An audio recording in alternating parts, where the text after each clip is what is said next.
Hello everyone and welcome back to the channel. In today's video, I'm going to show you how to enable the DLNA streaming service on your Windows 10 or 11 computers. So DLNA stands for Digital Living Network Alliance, and it allows you to share media content between different devices over your Wi-Fi network. If you'd like to turn this feature on or off, follow the simple steps without wasting more time. Let's jump right in. First, just simply open your control panel.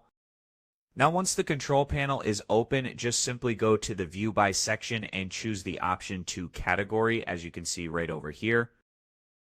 Now, just simply click on Network and Internet on the left-hand side.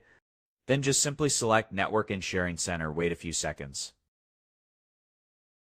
Now, in Network and Sharing Center, look on the left panel and click on Media Streaming option. This is where you can manage your DLNA settings.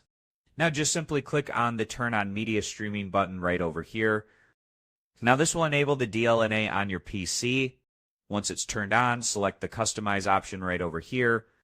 Over here you can adjust the additional settings if you'd like, such as which device on your local network are allowed to access your media library. Make sure that all necessary options are checked and allowed streaming on your network. You can also name your media library according to your preference. This is optional, but it can help you identify the library on other devices.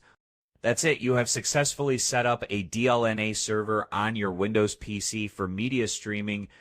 Your devices on the same network can now access your media library, and I hope you find this video helpful. If you did, please give this video a thumbs up, share it with your friends, and subscribe to the channel for more helpful videos.